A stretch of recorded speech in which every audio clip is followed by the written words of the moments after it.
Good evening and welcome to the Writer's Block. I'm your host, John Ronan, and as you know by now, because we are into our 25th season, I interview writers about their craft, what they're working on now, what they've accomplished in the past, what they might be planning for the future. We have poets on, sometimes journalists, novelists, short story writers, all kinds of writers. We even stretch to other kinds of artists. We've had on musicians, we've had on actors, sculptors. It's a pretty wide net. So if you have an idea for someone who might be a good guest for the Writer's Block, a writer or other brand of artist, watch for our address at the end of the show. We'd be glad to get your suggestions. I also want to remind you that the Writer's Block, along with all the other original productions out of Cape Ann TV, is a result of cable access television, and you don't get that with Dish. So don't be tempted the next time you see an ad to switch over. Tonight I'm happy to say we do have a writer, a novelist, a crime writer by the name of Susan Oleksiw. Susan was on the show before several years ago talking about a novel, a crime novel set in India, and we're going to be speaking about two more recent novels this evening. One is The Wrath of Shiva, and the other is For the Love of Parvati. We'll be talking about both of those. Susan Oleksiw is the author of the Mellingham series featuring Chief of Police Joe Silva, kind of name that's very familiar here in Gloucester, who first appeared in Murder in Mellingham. Oleksiw introduced Anita Ray in a number of short stories and in Under the Eye of Kali, which is the novel we discussed several years ago when Susan was a guest earlier. Her literary and criminous short fiction have appeared in numerous journals and anthologies. Her first publication in the field of crime fiction was A Reader's Guide to the Classic British Mystery, the first in a series of reader's guides for which she was the editor. As a consulting editor for the Oxford Companion to Crime and Mystery Writing, Oleksiw also contributed a number of articles. Oleksiw is a co-founder of Level Best Books, which publishes anthologies of crime fiction. Susan Oleksiw, welcome to the show. Thank you, John. It's a That's pleasure quite to a be here. murderous introduction. Yeah, a murderous You introduction. Don't look very threatening. I want to ask you first where your interest in crime and murder came from. I read a lot of mystery novels. I always wanted to be a writer, and I always wanted to write fiction. And I wrote short stories. I wrote a very bad novel in college. And then I went on writing nonfiction. And then I remembered, as you do, I meant to write that novel again and write another one. And I'd been reading a lot of crime fiction. I thought, I'd like to write a mystery novel. So I did. And the first ones were the Joe Silva? The Mellingham series. So I wrote, the first one I wrote was Murder in Mellingham, and I was very lucky. I got my first mystery novel published, and it was a 3-book contract, and I wrote 2 more books for them. Where is Mellingham located? Well, that would be telling. I made it up, but certainly it's based on parts of the North Shore and Cape Ann. Eastern Massachusetts? Eastern Massachusetts along the shore. That's what I suspected. I'm going to hold this book up. I'll hold the other up. This is the book we'll be discussing principally tonight, The Wrath of Shiva, and more particularly a separate incarnation of Shiva. Would you pronounce it Bhairava. Bhairava. A form of Shiva. And Shiva is quite angry, and so is Bhairava. A more recent novel is For the Love of Parvati, and you might guess from the titles and the names that both are set in India. Tell us about The Wrath of Shiva and its inception. Most of my stories come out of a sense of people in a particular place that really sparks my imagination. And a few years ago, I was traveling in central Kerala, and I stayed at a very traditional home that had been turned into sort of a guest house. But they hadn't made any changes except to say people could come and stay here. And so I stayed there, and I was fascinated by it. It was once the home of a very large estate, and it had there a piece of land called a kavu. And Kerala is well known for this practice. People in Kerala, certain families lived in communal living areas, and they all lived together, and they set aside a piece of their land dedicated to the deity, in this case Bhairava, a form of Shiva. Nobody could enter that land. That land is sacred, and it was passed down through generations. And occasionally, over the time, somebody would sell off a piece, but all over Kerala, there are remnants of this practice of land that has never been entered by human beings. And it preserves wildlife and herbs and flowers and things. It's fascinating. It's untouched sacred land. And if foreigners come along and they think, oh, isn't that pretty? People invariably will appear and say, no, you can't go in there. And swampland, forest land, but just beautiful. And sometimes you'll see little votive offerings out on the edge of it. And offerings are made, but the kavu is protected. Nobody can go in. And this takes place in Kerala. In Kerala, yes. The kavu is central to it because it becomes a drop-off point for stolen artifacts. There are those who do not respect the kavu, and it leads to disaster. Well, there's a very nice humorous bit in here where to avoid touching the kavu, a person is lowered by crane to grab a piece of evidence from the ground, but is still not allowed to touch the airspace is not sacred. The airspace is not sacred. Yes, you can cross the airspace. Tell us about your detective here. The detective is Anita Ray. She's a young woman who has an American father and an Indian mother, but she grew up in India, and she's very Indian. And she lives with her mother's sister, Auntie Meena, in a hotel that Auntie Meena inherited when her husband died. And so Auntie Meena is a little bit of a flake, but underneath she's quite shrewd.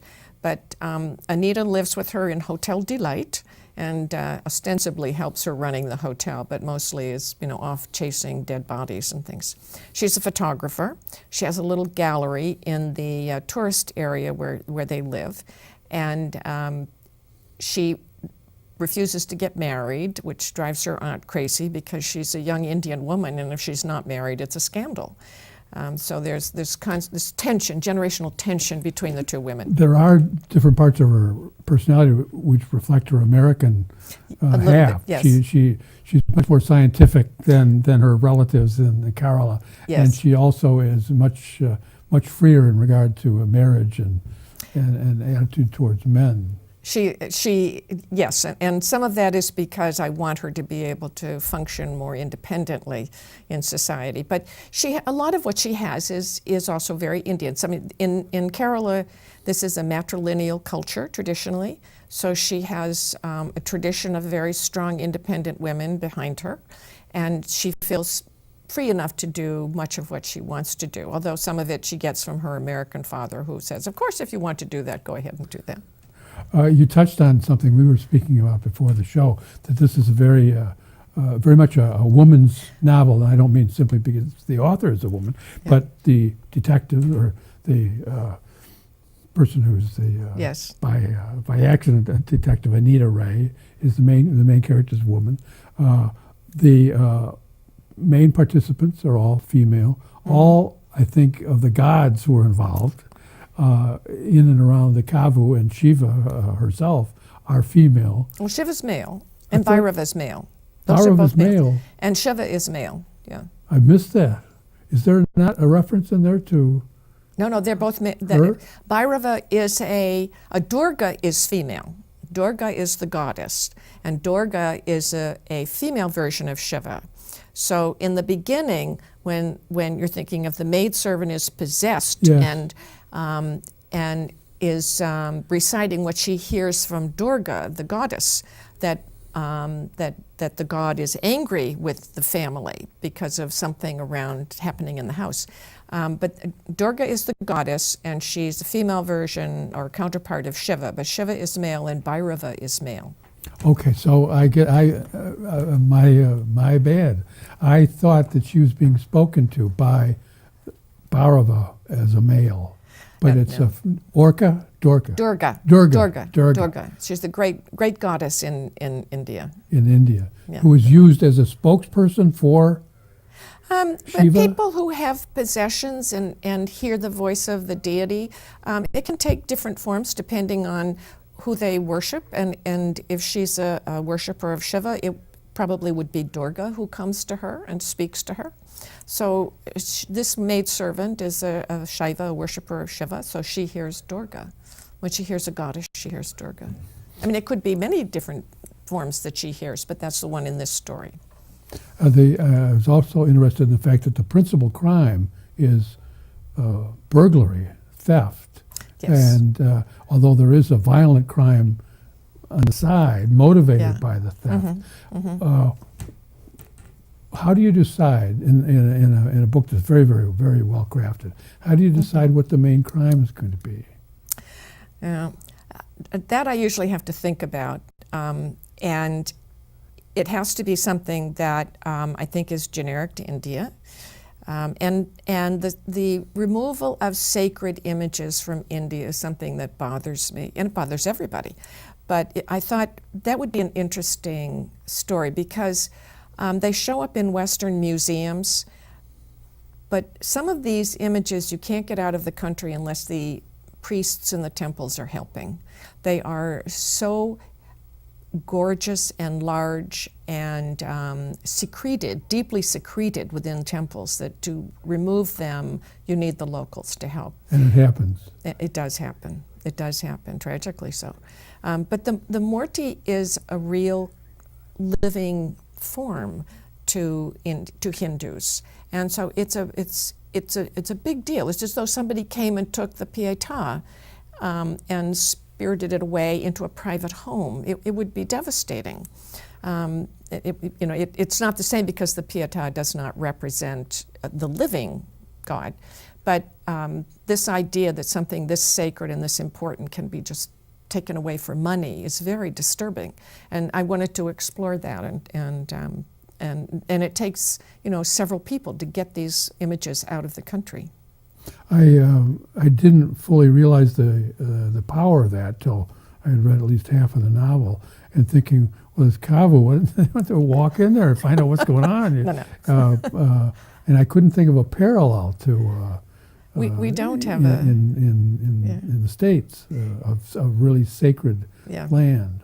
It's a very early form of conservation where they understood you need to protect the land, and they have. There's less and less of it, but there are still plenty of small kavus left, and they're very important. So we don't have the equivalent of that, but we have the understanding that you need to conserve and protect land. And this is a fairly small kavu. It's a very small kavu, yeah. I got the impression it's smaller than an acre, probably. Yes, it is. Are there large ranch size? I don't know what the largest. Territories? I don't know what the largest would have been. I'm sure at one time they were, maybe several hundred acres, maybe even more. But there's a lot of pressure on the land now. The population is growing, and in some parts of India, the population clusters in small villages, and then there's farmland around. But in Kerala,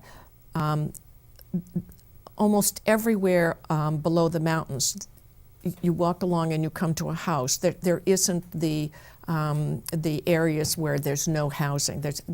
People are scattered all across the landscape, and I'm not sure why it developed historically that way.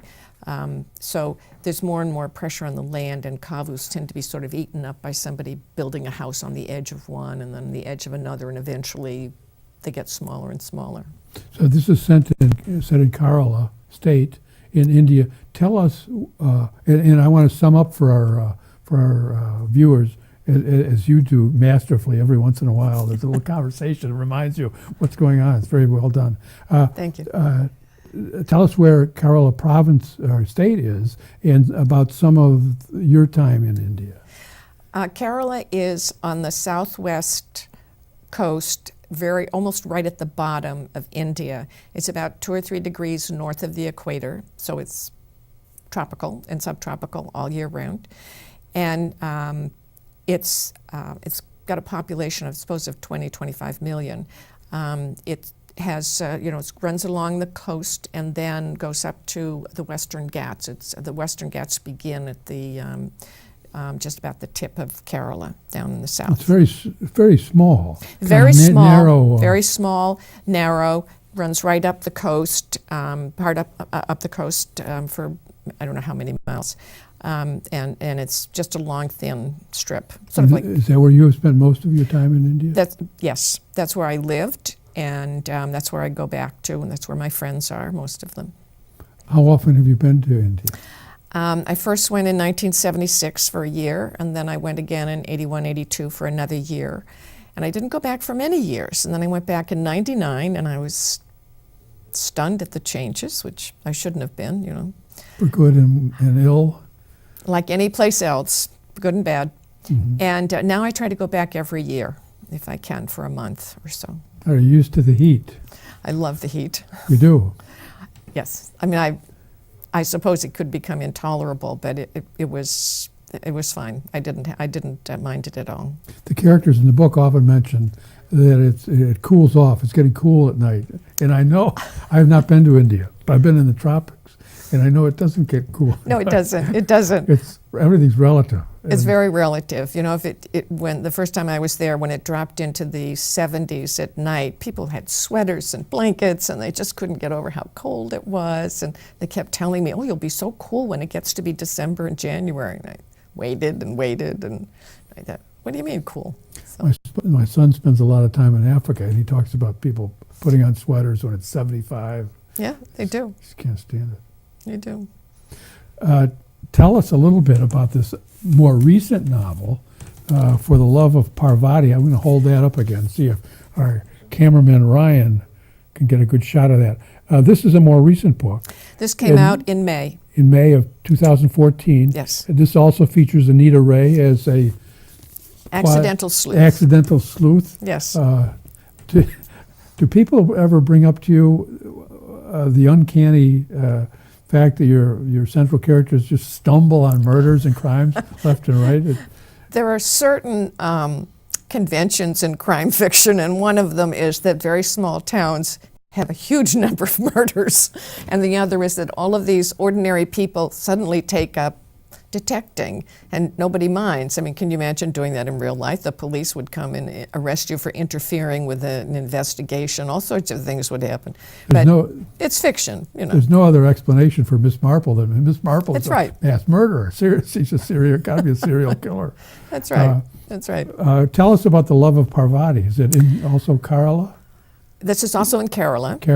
And Parvati is the name of a maidservant in this story, and also the name of a deity, a goddess. And India and the United States have very similar problems, although we think of our countries as very different. We do face similar problems. And one of their problems is undocumented immigrants, because they are the country that their neighboring countries send their refugees to. So whenever there's a problem on the northern borders, refugees come across the border into India. Well, Sri Lanka had for many years a long-running civil war with the Tamils in the north. And the refugees from that, if they could cross the straits, they came over to Tamil Nadu. And this is a story about one refugee, a woman who escaped the war in Sri Lanka and is now trying to survive in India, and what it costs her, and what is possible and not possible for her. And she is hired by a family as a maidservant, and the young man in the family falls in love with her, and he's convinced that he can protect her, and she's not convinced that he can. What is her religion? She's a Hindu. She's a Hindu as well. Yeah. They're all in this book. They're all Hindus. And is Anita Ray is a central character? She's also a Hindu. Is Anand in this too?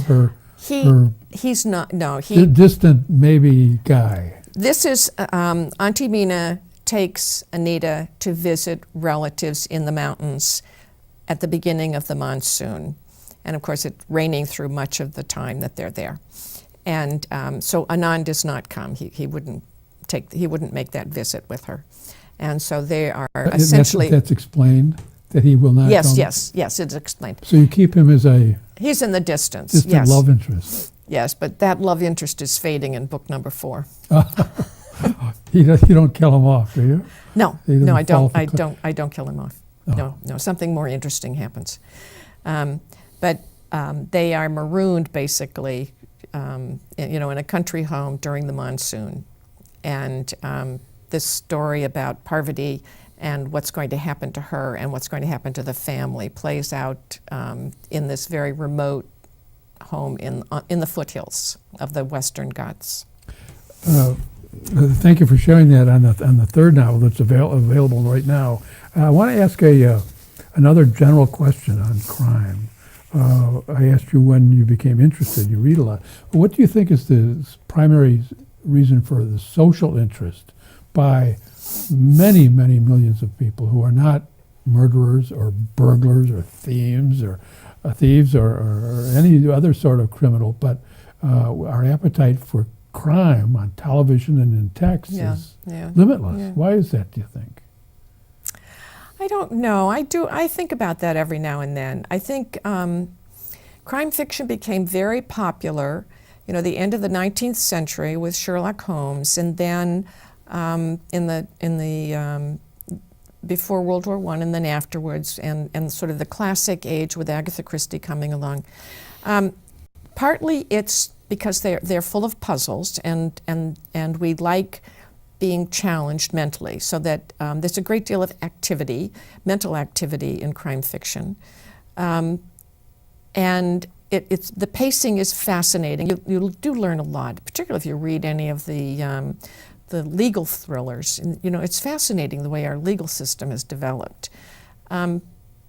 I don't know really why. Maybe it's because we live very comfortable lives no matter what, and human beings need some kind of thrill in life. And I think sometimes this is how they get it. There's an old British series, Midsummer Murders, which is ostensibly a small, beautiful, beyond imagination, picturesque community in which people drop. They drop dead all the time. It's like a plague, but a plague of murder. Yes. Where can our viewers get your books, Susan? My books are at the Gloucester Bookstore, and they're available online. Amazon, Barnes & Noble. Yes. And tell us a little bit, I just got the 5-minute signal from Ryan a minute ago. Tell us about the 4th book in the series that you mentioned just a minute ago. Well, my publisher has it now. And in this one, this takes place in Trivandrum. And it involves a little bit more about photography. And a writer friend of mine said, when people write about photographers in fiction, they introduce the person as a photographer, and that's the only thing you ever hear about it after that. They could be a lawyer or a social worker. Photography plays no role whatsoever. Just background. It's just, it's just sort of an ordinary title. And I thought, it's going to play a big role in this book. And it does. And it does. It plays a big role. What's the title of that? Do you have a working title? When Krishna Calls. When Krishna Calls. So you have a god in all of your all of your titles. I do. And that will extend sort of like Sue Grafton into till I run out of gods. Tire out. Well, I don't think you're going to run out of gods. I won't run out of gods. No. I got the 3-minute signal from Ryan a second ago, so I'm going to have to begin to close up. I want to thank you, Susan Oleksiw, for coming down and talking about The Wrath of Shiva,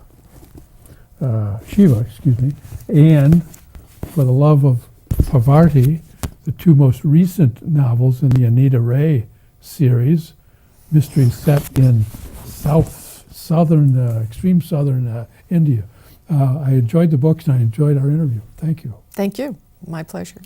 I want to thank our TV audience also for being with us. If you've learned something about mystery writing set in India, exotic and exotic crimes in India from Susan Oleksiw during our discussion tonight, then the Writer's Block has done its job.